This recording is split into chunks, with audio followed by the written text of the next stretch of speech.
All right, welcome back. And for this video, we're going to be looking at the consequentialist ethic of utilitarianism. Utilitarianism. And last time in the last video, we looked at egoism, the notion that one ought to always look out for one's own self-interest. Utilitarianism is a consequentialist ethic, like egoism is. However, utilitarianism takes a little bit of a different approach. Utilitarianism believes that one ought to always act in such a way so as to bring about the greatest good for the greatest number. One ought to always act in such a way so as to bring about the greatest good for the greatest number. Now, utilitarianism believes that the best thing, the best kind of society would be that would make sure to be able to provide for everyone. However, it realizes that that's sort of idealistic and that that's not really possible. And so basically what we should do, instead of, if we can't make everybody happy, if we can't provide for the interest of everyone, then what we ought to do is at least try to look out for the interest of the majority, or the most people that we possibly can. So the greatest good for the greatest number. Now, so it recognizes that nothing's going to benefit everybody. So the next best thing is to simply benefit the majority. It should be noted that utilitarianism is an altruistic ethic. Altruistic. Now, you'll recall altruism is the idea that we ought to expend our time and energy and effort in order to benefit others. That we should benefit others even at the expense of ourselves. So that's altruism. Now, how is utilitarianism an altruistic ethic? Well, it calls us to do whatever, to take action in order to benefit the majority of people.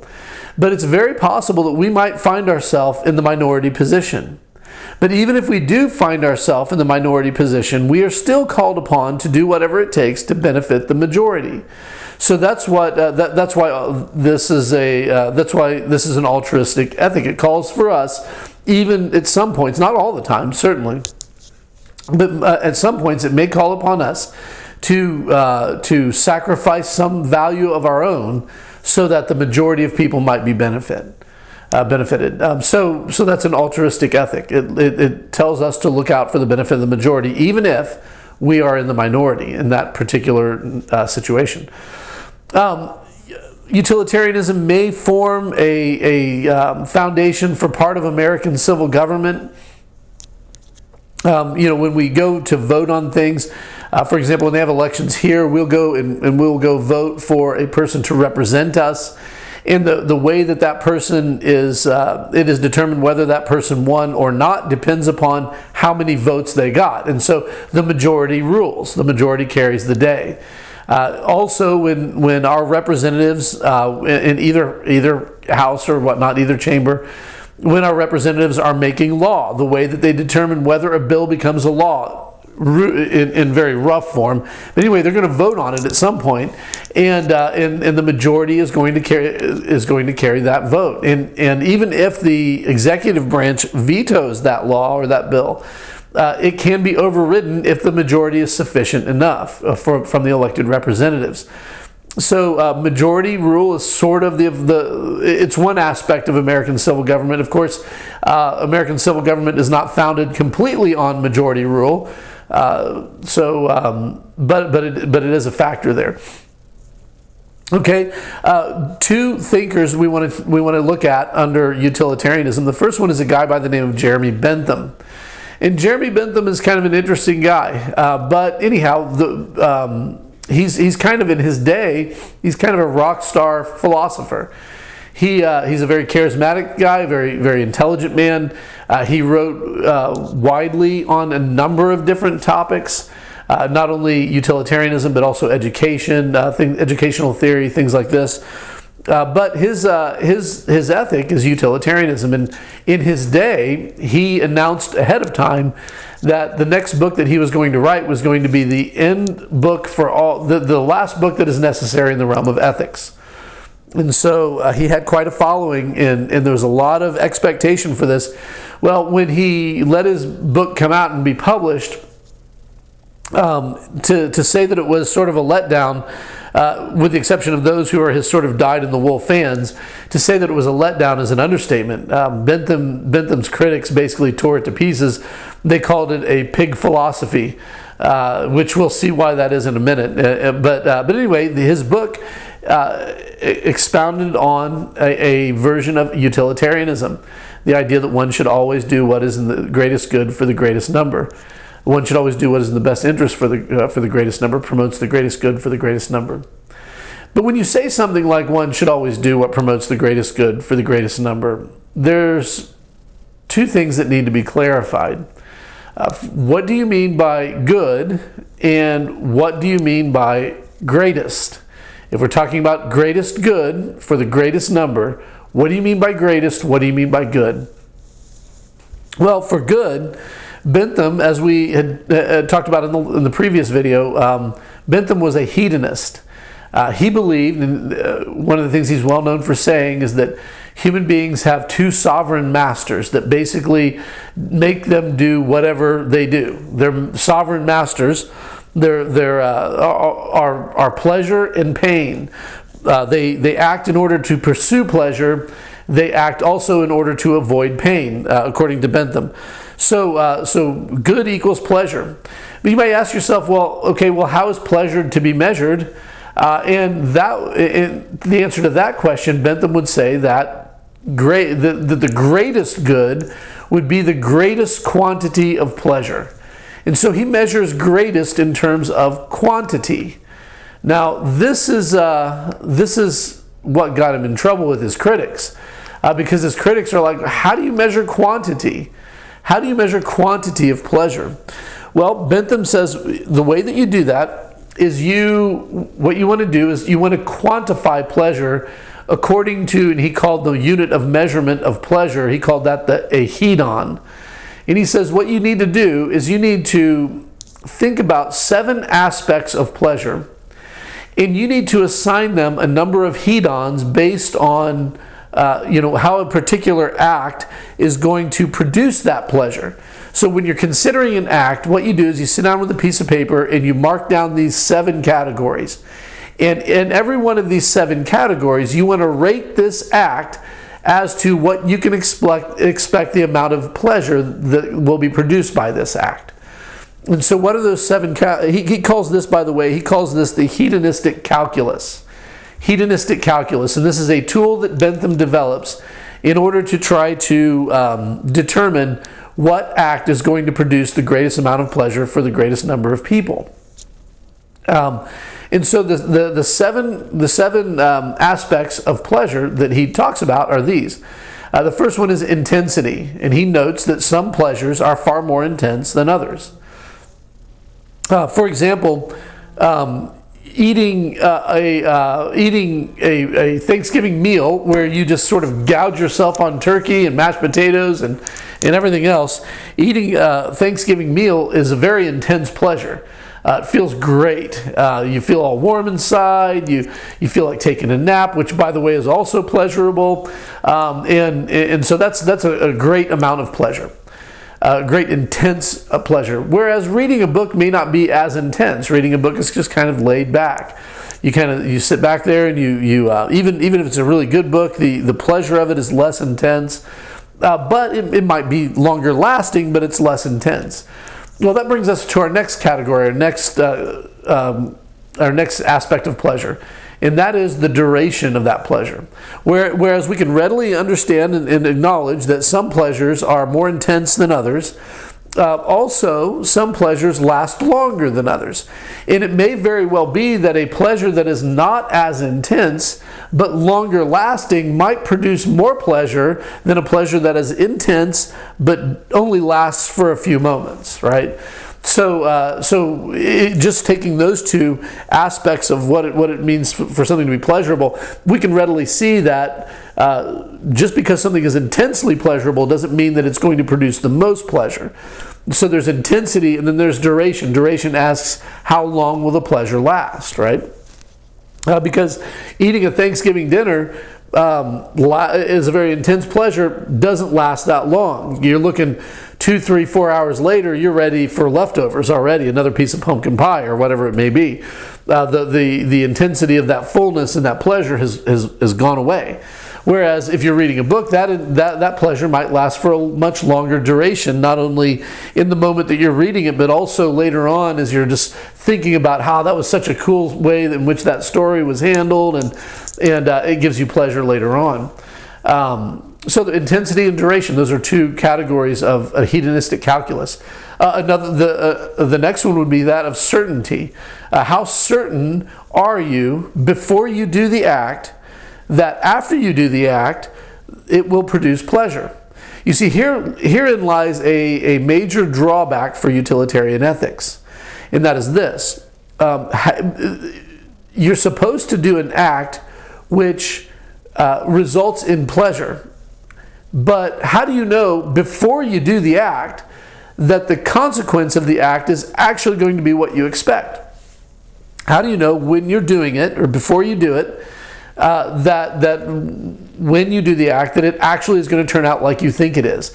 Because, I mean, let's face it, we've all been in situations where we had planned to do something and it didn't exactly pan out the way we wanted. And we had the best of intentions going into doing whatever it was. But as we completed the act, and as we, as you know, things just kind of fell apart. They fell to pieces. And Bentham says, look, you've got to be absolutely certain that this act is going to result in this consequence. This act is going to produce this pleasure. Because if you're not that certain, then the whole project is up in the air, right? So intention, duration, certainty. Excuse me.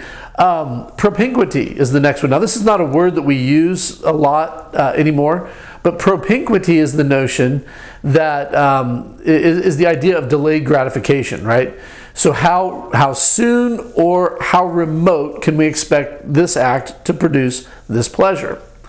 For example, somebody might have surgery to remove a tumor, maybe a benign tumor that is causing them pain.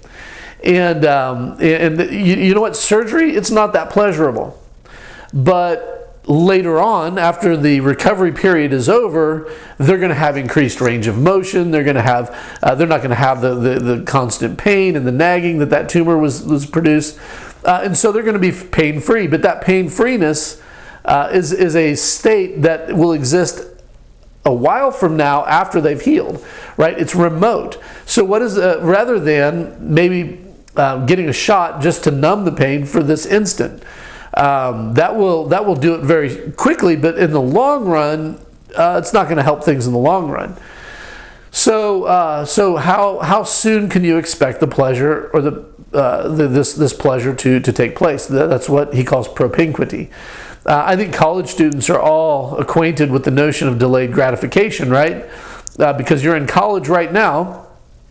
And I mean, it would be easy right now just to go and see a movie or go to a party or whatever. But no, as a good college student, you've devoted yourself to studying and bearing down and making sure that you get the grade and working hard and this sort of thing. Why? Because you expect that after having done all of this, all of that is required in order to get the degree that you're pursuing, you expect that one day your gratification will be great, that this will pay off in the end. Now, and that's what you're hoping for. And so you're delaying gratification in hope for a greater amount of pleasure later on. So what is the remoteness or the nearness of this? He calls that the propinquity. So intensity, duration, certainty, propinquity. The next one is is another one of these words that we don't use a whole lot anymore, and that is fecundity. Fecundity. And the fecundity of pleasure is this. The fecundity of pleasure is fecundity is a notion of reproduction. Usually that term is used mostly in animal husbandry today. Whether talking about the fecundity of certain animals and certain genes, strains of genes and stuff like that. The fecundity, the ability of this to be reproduced later on. I brought up the idea of a Thanksgiving dinner, and that's an intense short-lived pleasure. Whereas if I'm reading a philosophy book, I might find that immediately painful. But ultimately, that might gain pleasure, and that pleasure might reproduce itself not only as I pass my exams and get a good grade and get my diploma, but it also might help me think through things later in life because of the categories that I learned in philosophy. And logic might help me think better and later in life and keep reproducing that and other kinds of pleasure later on in my life. So eating Thanksgiving dinner versus learning philosophy has the greater potential for the reproduction of pleasure later on. So fecundity, intensity, duration, certainty, propinquity, fecundity, and then purity. Purity, is the pleasure going to be pure, or is it going to be mixed with some sort of pain, some sort of harm, something like that? So purity, how pure can we expect the pleasure to be? And then lastly is that of extent. How many people will be affected by this act? How many people will it bring pleasure to? How many people does it stand the possibility of causing pain to? And those are all things that we need to take into consideration when we are considering whether we should do an act or not. And this is how we quantify pleasure on terms of intensity, duration, certainty, propinquity, fecundity, purity, and extent. Those are the 7 different aspects of pleasure that Bentham would have us consider when we're asking how much pleasure that we'll have. Now, Bentham's critics saw this and they basically rolled their eyes and scoffed at it. They called it a pig philosophy. Now, why is that? Well, they said, with Bentham, it's very easy to imagine a situation where somebody could increase pleasure simply by seeking the pleasures of the flesh. For lack of a better term. So eating and drinking and sleeping and leisure and sex and all these sorts of things that bring people pleasure. So a person could devote themselves to the pursuit of those pleasures and reasonably expect that at the end of the day, their lives will have amounted to more pleasure than somebody who, let's say, pursued it in helping others and devoting themselves to their studies. Maybe they graduate college, and a week later they die. And they've never been able to accrue to themselves the pleasure that they wanted to. And so Bentham's critics are like, yeah, see, this is silly, because this would promote the idea that human beings are nothing more than pigs, because a pig could be very easily pleased and have great amounts of pleasure simply by eating his fill of slop, which is basically leftovers, excreting himself in his mud, and then rolling in his feces and things like that, and then bathing himself in the sun, and he would be perfectly happy. Well, it's a pig philosophy. It focuses too much on it makes no distinction, rather, between the pursuits of the intellect and the pursuits of the flesh. And so Bentham's critics were very harsh on him that way. Well, Bentham wasn't the last of the utilitarians, certainly. In fact, the next one that we'll talk about is that of John Stuart Mill.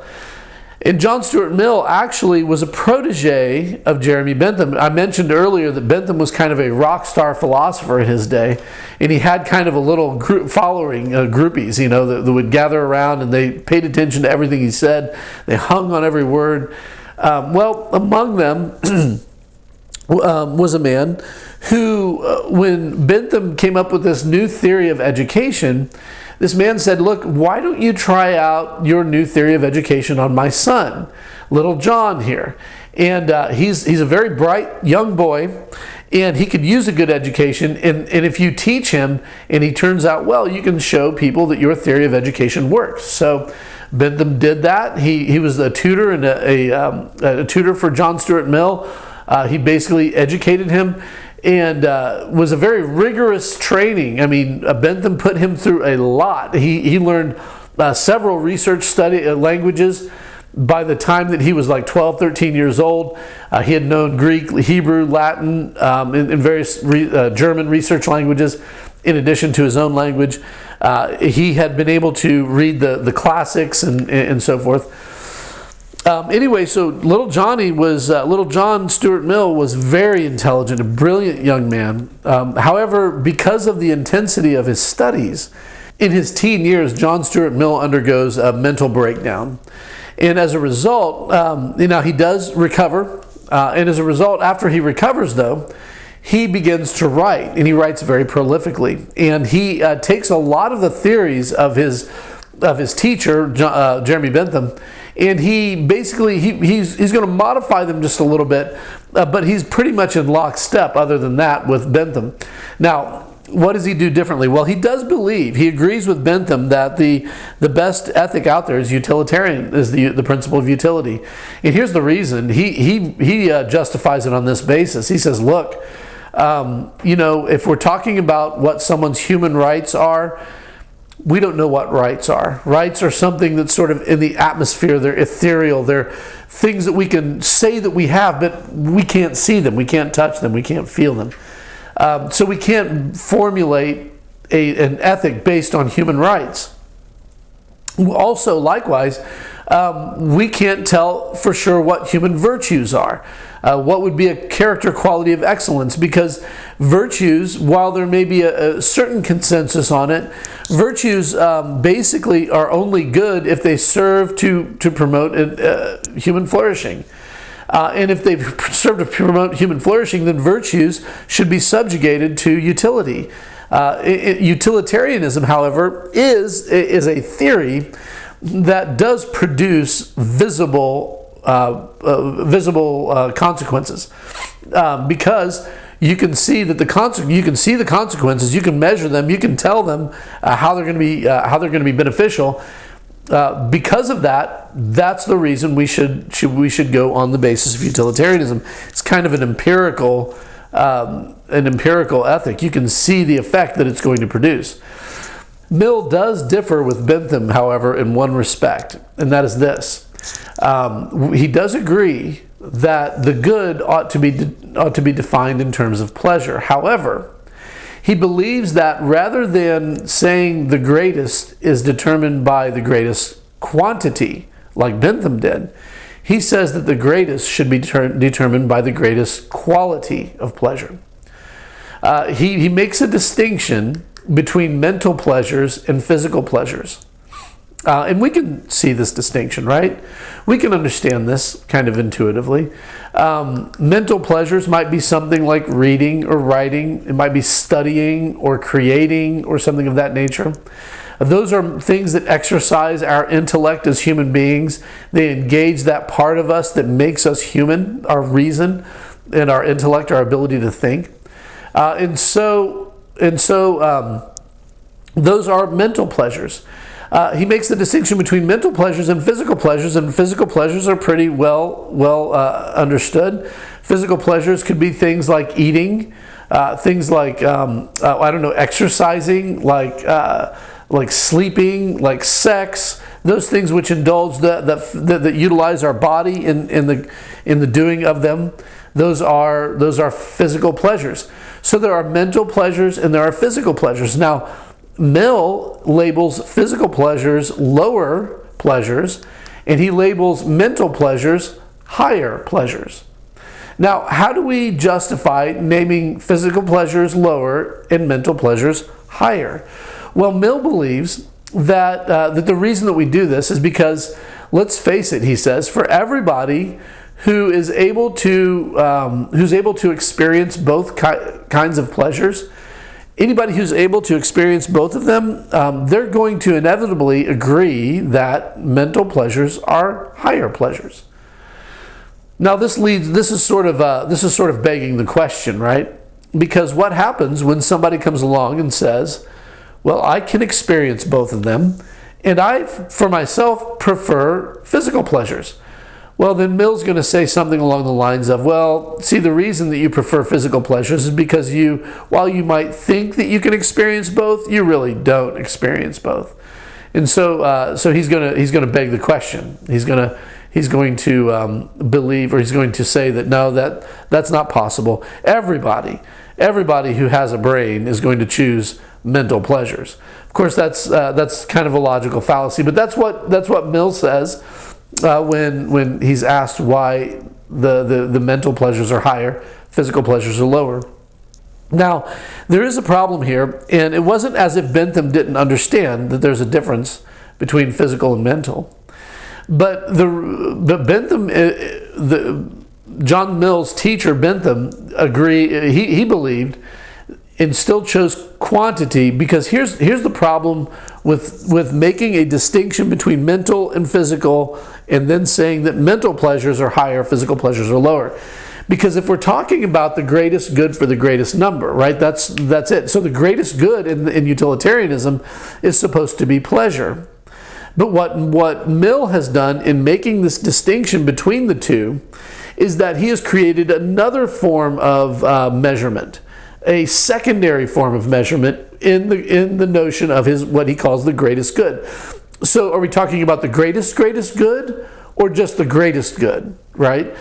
So the greatest good would be mental pleasures, and just the greatest good would be physical pleasures. So in reality, what Mill has done is he has taken the notion of physical pleasures, which are a significant portion of pleasures, and he said, no, not these.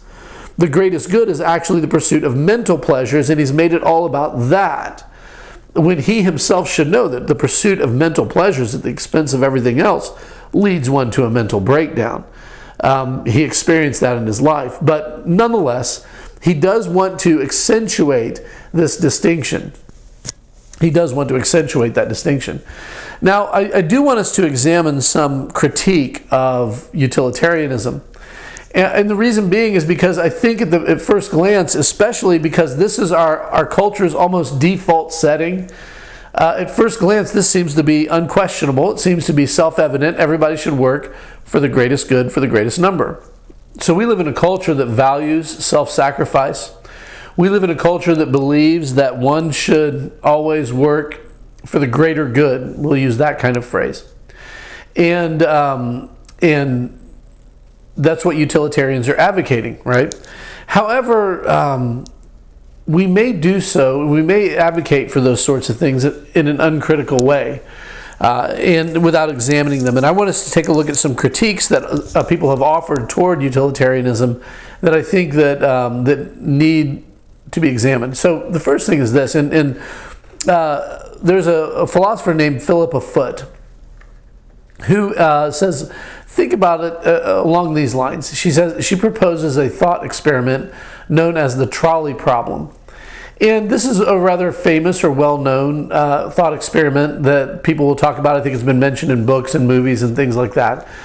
But here's the idea. She says, imagine yourself and you are a worker on the railroad, and your job is a switch operator.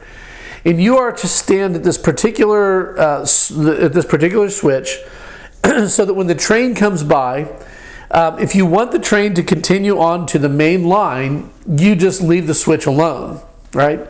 So if you want it to go on the main line, you leave the switch alone.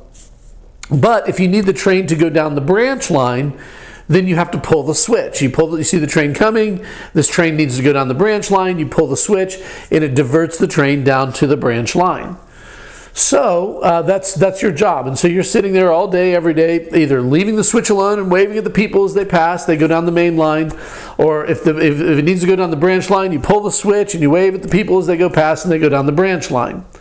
So that's what your job is. Well, in this particular day, you're sitting there, and you notice that on the main line down the road a little ways, or down the tracks a little ways, there's a crew doing some work to just check and make sure that everything's fine on the tracks. They're just putting spikes in or making sure that the railroad ties are nice and tight and secure. And so they're doing some maintenance on the track. There's five guys down there. And as you look down the branch line, and you see down the branch line there's also some work going on, but there's only one guy over there. He's doing some work.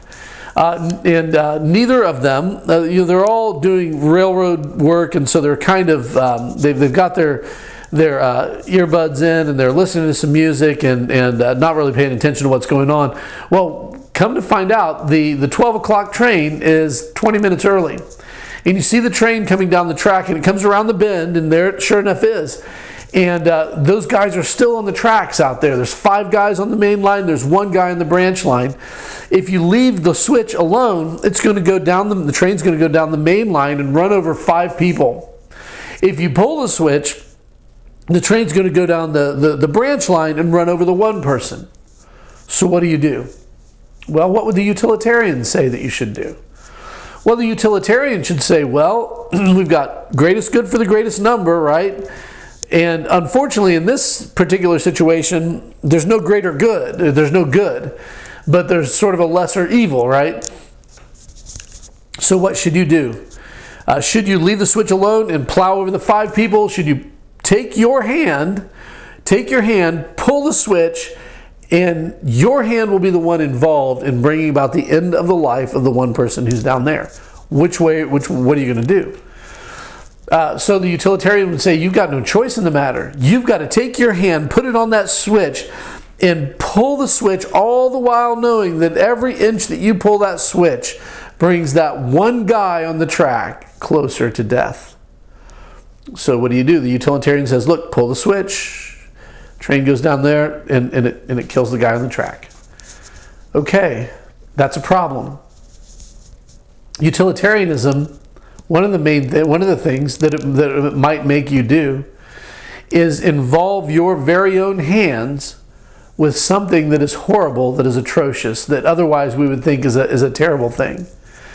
But situation may present itself that is such that if you don't do something terrible in the moment, then a worse evil will take place later on. This is sort of the justification for using torture in order to justify getting information out of somebody that information might save lives. And if I can save, let's say, I've got 5 platoons going into a combat zone, and there's an ambush that is coming, and this person knows where the ambush is. If I can torture this person to the extent where I get the information of where the ambush is going to be, I could save all of those men. So am I going to really forego torturing them in order to, and then have all of these men killed? Well, I need to get the information, so I put my hand to doing the horrible deed of torturing another human being, of inflicting pain on a defenseless human being so that I can find out the information that I need to preserve life. The ends justifies the means, right? The greatest good for the greatest number. However, what does that do to me? What does that make me? Well, that makes me the person who tortured that person, or in the case of the trolley problem, that makes me the person who pulled the switch that ended the life of that human being. So it might, utilitarianism might very well involve us doing something that normally would be considered horrible in order to pursue the greatest good for the greatest number. So that's one problem that it has. That's one critique. Another one can be seen if we switch the trolley problem just a little bit and think about the following scenario. Let's consider that same day you're there. There's 5 people working on the main line, and instead of it being a person on the branch line, you see a guy walking down the tracks, and he's got a white lab coat on, and he comes to you. And he says, and he's just looking happy and singing and kind of skipping, and you're like, "Hey, what's happening?" He's walking on the tracks. He says, "You know what?" He says, "Hi, my name is Dr. So-and-so," and he says, "I just got to tell you that I have found the cure for cancer. I found it. I know what it is. I figured it out. As I was walking along the tracks here, this one piece of research that I couldn't figure out before just fell into place. I know it's going to work, and as soon as I get back to the lab, I'm going to write it down, and we're going to have the cure for cancer. We're going to save millions of lives. This is great." And you're like, "Well, that's fantastic. I know that cancer is a terrible thing, and it's produced so much pain in people's lives. It's going to be a great thing to alleviate that." He says, "Yeah," and he goes skipping down the track toward the lab. Well, he takes the branch line, and he's walking along the branch line. 5 guys from the railroad on this side, one guy from one guy who claims to have the cure for cancer on this side. And here comes the train. Now what do?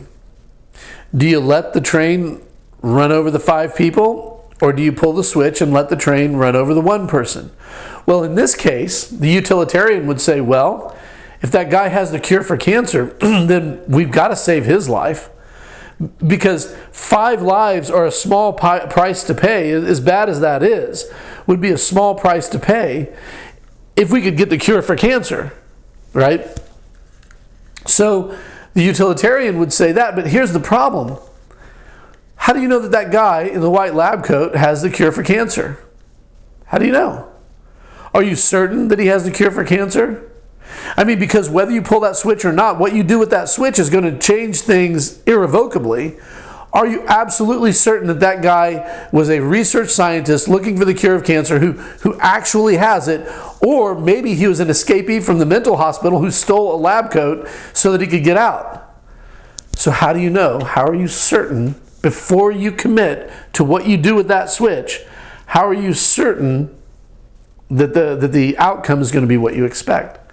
And that's a major flaw in utilitarianism, and actually that's a major flaw for all consequentialist ethics. How can you know before you do the act that it will produce the consequence that you desire, whether egoistic or utilitarian? And that's you can't be 100% sure always.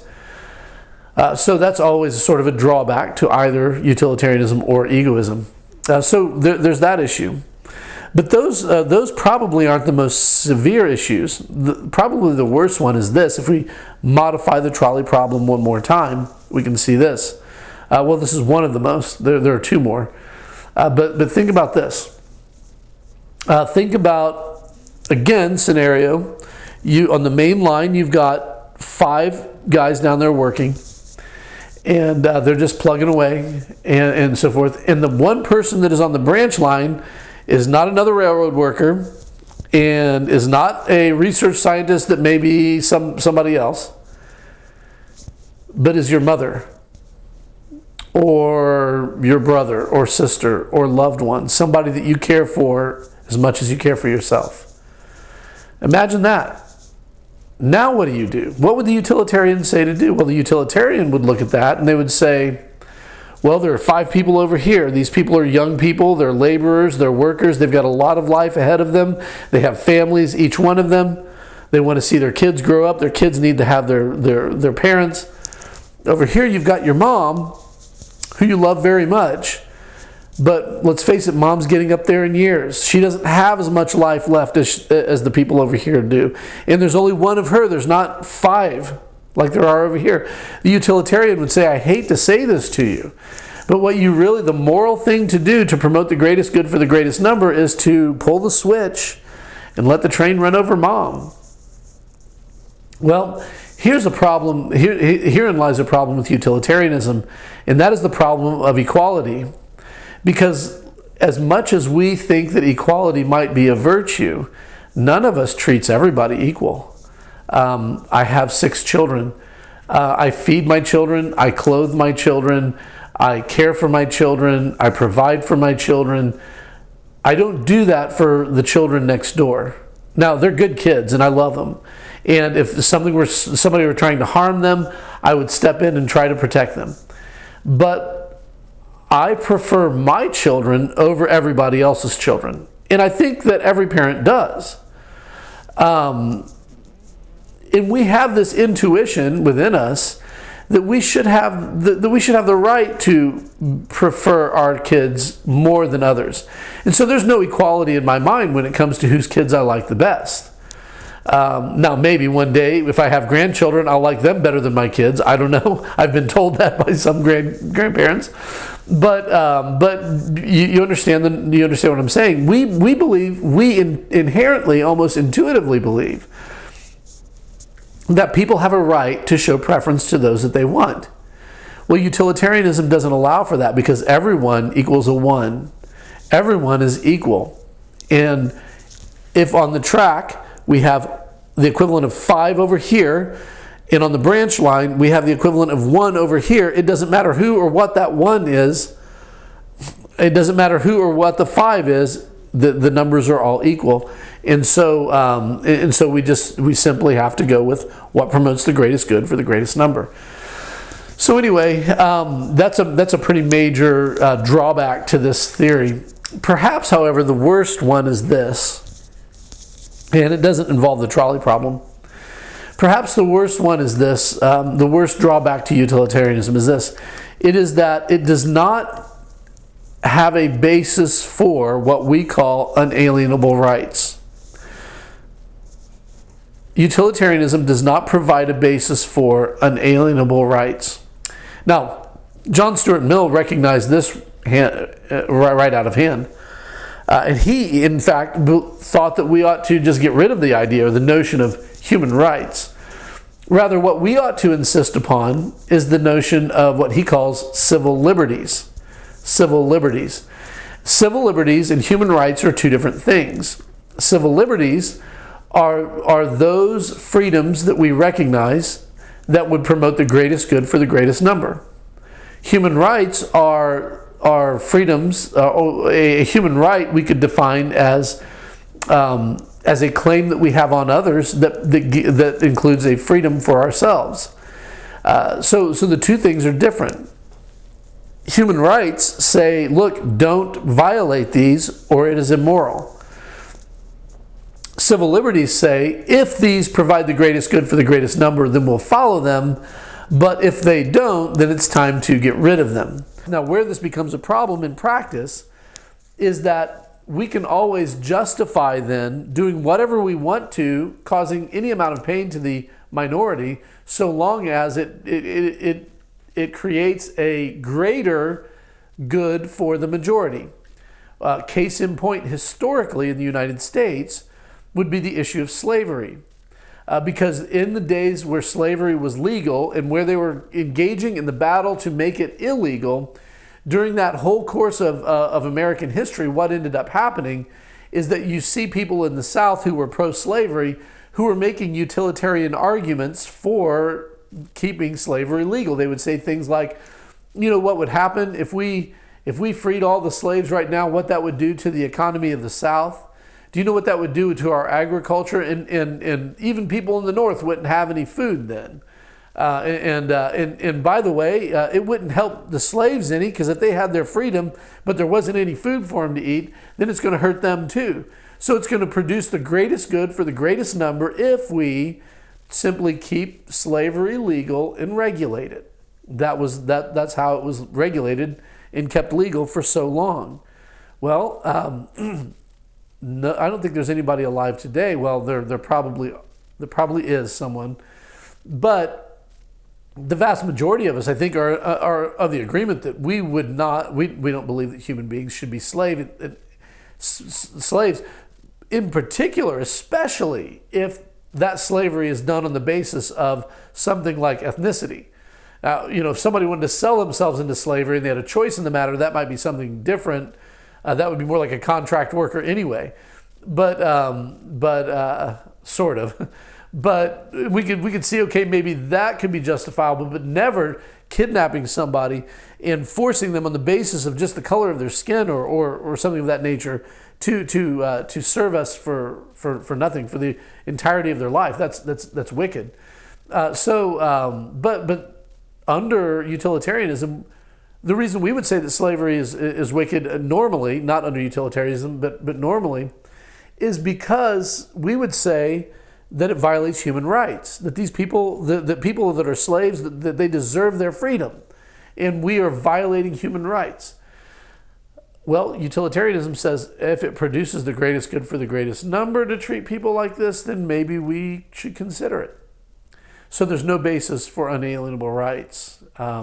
It can be used to justify, utilitarianism can be used to justify pretty much anything, so long as we can make the argument that to do this thing would promote the greatest good for the greatest number. So yeah, utilitarianism is sort of a default position almost in our culture. However, it's one that's not critically examined so much. And I think that there are some serious issues with it, as we've seen. Well, we will see in the next video. We're going to move from consequentialist ethics to deontological ethics, and we'll see that in the next video. But until then, have a great time. Bye-bye.